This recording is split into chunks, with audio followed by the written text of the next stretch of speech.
Hi guys. Welcome to vocabulary का daily dose. आज है डे 10। अगर आप रेगुलर मेरे वीडियो देख रहे होगे तो आज आपके 100 वर्ड कंप्लीट होने वाले हैं। सो आपके लिए कॉन्ग्रेचुलेशंस। और जैसा कि आप जानते हैं, ये जो वर्ड्स हम पढ़ रहे हैं रेगुलरली, ये बड़े इंपॉर्टेंट हैं CHSL एग्ज़ाम के लिए। CHSL एग्ज़ाम के लिए, CGL, MPSI, इन एग्ज़ाम्स में बहुत इम्पॉर्टेंट हैं ये वर्ड्स। इन्हें आप रेगुलर देखिए क्योंकि इन सभी एग्ज़ाम्स की वैकेंसीज़ अभी जल्दी में आने वाली हैं। तो टाइम नोट कर लीजिए। जो आज मेरे स्टूडेंट्स पहली बार मेरा वीडियो देख रहे हैं, एवरी मॉर्निंग 9 AM में आपको ये वीडियो मिलेंगे। तो चलिए स्टार्ट करते हैं आज की क्लास। पहला वर्ड देखिए, लिखा हुआ है एंशियंट। एंशियंट, जैसा कि हम जानते हैं ना, एंशियंट ज़माने में ऐसा होता था, एंशियंट लोग ऐसे थे, मतलब प्राचीन, पुराने। ठीक है, तो ये वर्ड हम अच्छे से जानते हैं। देखो दोस्तों, बात ये नहीं है कि ये वर्ड आपको पता होगा। कई बार क्या होता है, कुछ वर्ड्स के सिनोनिम या एंटोनिम बड़े मायने रखते हैं, हमें पता नहीं होता एग्ज़ाम में क्या आएगा। इसीलिए तो एंशियंट हो सकता है आपको पता हो, लेकिन कभी इस क्वेश्चन का उसने बोला ऑपोजिट वर्ड क्या है या एंटोनिम क्या है, तो शायद आप कंफ्यूज हो सकते हो। तो इसके दो वर्ड इंपॉर्टेंट हैं। एंशियंट का जो ऑपोजिट वर्ड है वो होता है रिसेंट। न्यू नहीं होता, ध्यान रखना। कहीं ऑप्शन में न्यू लिखा हो तो हम फंस सकते हैं। और दूसरा मतलब होता है कंटेम्प्रेरी, मतलब जो हमारे आज के समय का है उसे कंटेम्प्रेरी या रिसेंट यानी हाल ही का, ये इसका मतलब है। आया समझ में? चलिए हम चलेंगे नेक्स्ट वर्ड में। देखिए सिंपल है, कठिन नहीं है। इंग्लिश को बस हैबिट में लेके आइए, रोज़ वीडियो देखिए, 2 बार देख लीजिए, याद होना शुरू हो जाएंगे। चलिए नेक्स्ट वर्ड लेते हैं, एंग्विश। एंग्विश बताता है गुस्से को, पीड़ा को, कष्ट को। आपको जैसे किसी चीज़ को सोचते सोचते आपका सर दर्द करने लगता है ना, तब आपको एंग्विशनेस लगती है या एंग्जाइटी लगती है एक प्रकार से। तो इसमें आपके दिमाग में ना पीड़ा होती है या कष्ट होता है। इंग्लिश में इसको कहते हैं एगोनी। एगोनी शब्द का जनरली हम यूज़ करते हैं मेंटल पेन के लिए, दिमाग में होने वाला, मतलब मेंटल पेन के लिए यूज़ करते हैं। पेन, सफरिंग, ये इसके कॉमन वर्ड हैं। और जो इसका एंटोनिम है वो है हैप्पीनेस यानी खुशी। आइए आगे बढ़ते हैं, आसान था ये वर्ड भी। एम्पल। एम्पल का मतलब होता है पर्याप्त या अधिक संख्या में भी मान सकते हैं, लेकिन एम्पल यानी इनफ, पर्याप्त। अब एम्पल को आप ना टेम्पल से याद कर लो, मान लेते हैं। मैंने कहा इंडिया में क्या है, आप किसी भी मोहल्ले गली में जाएंगे ना, आपको एक मंदिर ज़रूर मिलेगा। तो बहुत पर्याप्त मात्रा में आपको भगवान की याद आए, किसी भी चौराहे में हम जैसे अंदर टर्न लेंगे एक आध मंदिर आपको मिल ही जाएगा। तो आप याद कर लो, इंडिया में एम्पल ऑफ टेम्पल है। ठीक है, इंडिया में एम्पल ऑफ टेम्पल है। तो एम्पल मतलब होता है पर्याप्त मात्रा में, और इसका जो एंटोनिम होता है वो होता है इनसफिशिएंट। जो सफिशिएंट ना हो, पर्याप्त ना हो, इज कॉल्ड एम्पल का ऑपोजिट। आइए नेक्स्ट वर्ड लेते हैं, एमिएबल। एमिएबल होता है बड़ा ही प्यारा, एमिएबल नेचर, एमिएबल पर्सन। कोई व्यक्ति एमिएबल है तो वो लवेबल है, एग्रीबल है। एग्री मतलब क्योंकि आप उसे कोई बात बोलोगे तो वो आपकी बात मान जाएगा, इसलिए हम इसको एग्रीबल, अट्रैक्टिव, गुड नेचर मानते हैं। और जो एमिएबल का ऑपोजिट वर्ड है वो होता है अनफ्रेंडली, यानी जिसका नेचर फ्रेंडली बिल्कुल भी ना हो, जो आपसे बिल्कुल भी अच्छे तरह से बर्ताव या व्यवहार ना करता हो, रूखा बर्ताव करता हो, वो एमिएबल का उल्टा है। ये भी बन गया होगा। आइए नेक्स्ट वर्ड लेते हैं, एमिलियोरेट। एमिलियोरेट, इसका मतलब होता है, जैसे मैंने कहा कि आपको सपोज़ आपका क्वांटिया मैथमेटिक्स कमज़ोर है, मैंने कहा उसको आप और एमिलियोरेट करें, यानी इम्प्रूव करिए, बढ़ाइए, सुधारिए। इंग्लिश की वोकैबलरी आप रोज़ सुन रहे हैं, मैं कई सारे root words, trick words picture के थ्रू आपको समझाने की कोशिश करता हूँ। आज के वर्ड तो खैर ईजी हैं क्योंकि आपको जल्दी समझ में जाएंगे, इसलिए ज़्यादा मेहनत कम करनी पड़ रही है आज मुझे, लेकिन इंपॉर्टेंट वर्ड हैं, एग्ज़ाम में बहुत बार पूछे गए हैं, इसलिए मैंने इनको आज रखा हुआ है।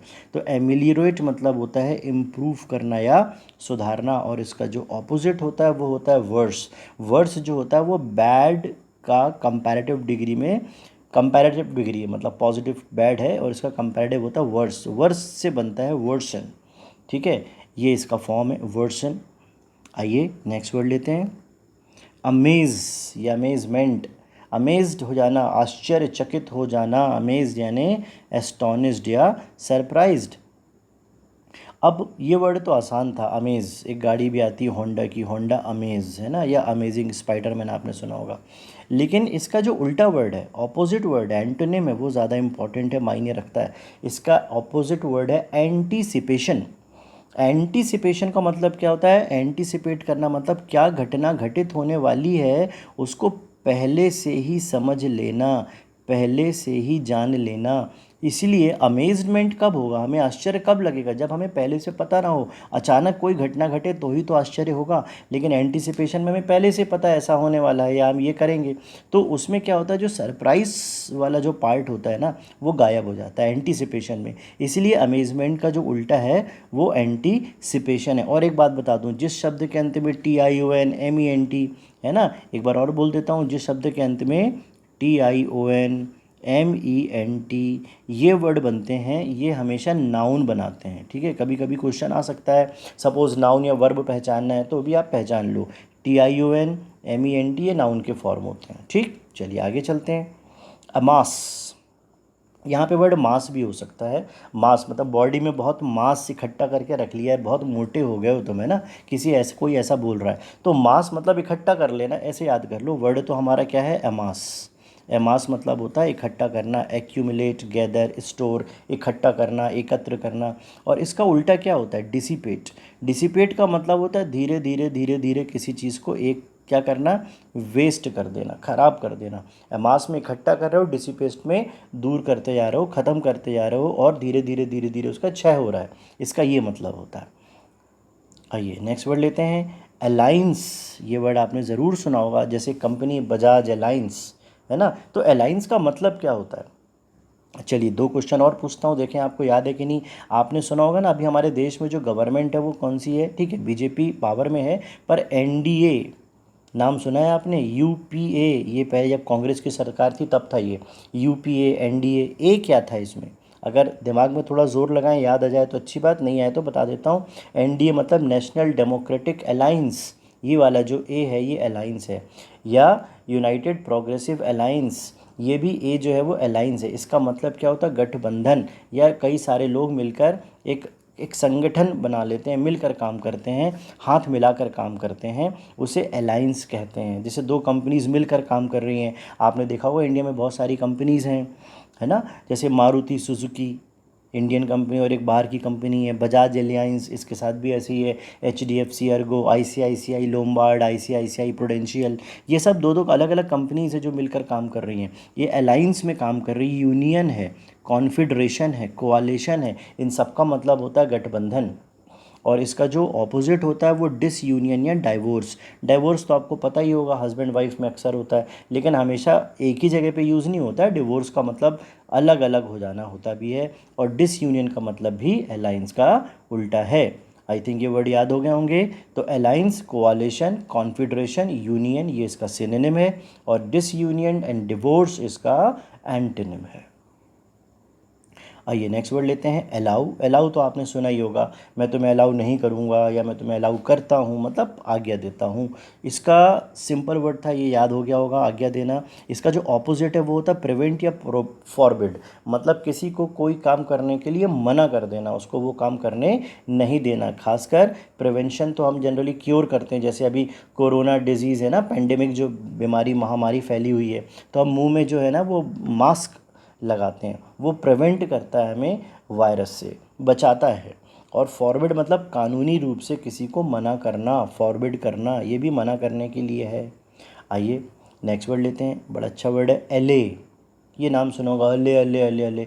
बच्चा रोता है तो माँ करती है ना अले अले अले। अले मतलब अले अले किया और बच्चा सो जाएगा, चुप हो जाएगा, रोएगा नहीं। तो एले का मतलब क्या होता है? काम, सूद, चुप कराना, शांत कराना। तो एले, एले मतलब शांत कराना। जैसे मान लेते हैं कि क्या बोले, मुख्यमंत्री ने जो गुस्साए किसान थे उनको कंपनसेशन दे के शांत कराया, तो इंग्लिश में क्या बोलेंगे? CM हैज़ एलेड, क्या बोलेंगे? CM has allayed, ALLAYED, allayed the agitated farmers, agitated, agitated यानी गुस्साए, एजिटेटेड फार्मर्स, उनकी फसल ख़राब हो गई तो उनको मुआवजा चाहिए था, उनको सीएम ने एले किया मतलब चुप कराया या शांत कराया।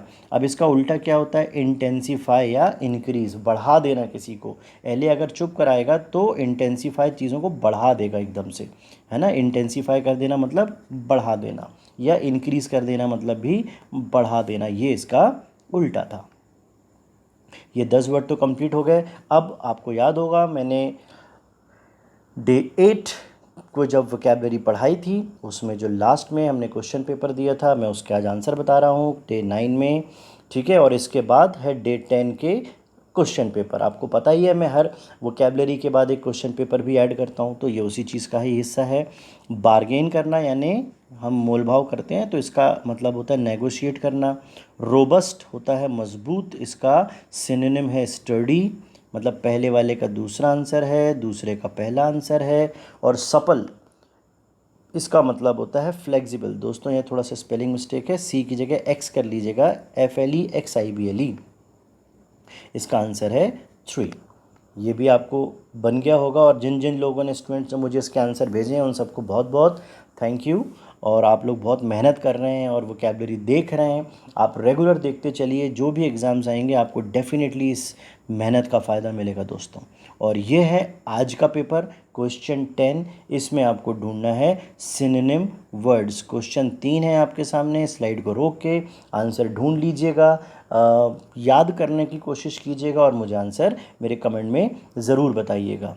ठीक है दोस्तों, मिलेंगे हम एक नए वीडियो में। और आज का वीडियो आपको कितना नॉलेजेबल लगा, कितना अच्छा लगा, तो मुझे ज़रूर आप एक कमेंट करके बताएं। अच्छा लगा हो तो लाइक करें, शेयर करें इस वीडियो को, और ज़्यादा से ज़्यादा संख्या में सब्सक्राइब करें। मुझे बहुत मनोबल मिलता है जब मेरे स्टूडेंट्स और भी संख्या में बढ़ते चले जा रहे हैं, मेरे वीडियोस को पसंद करते चले जा रहे हैं।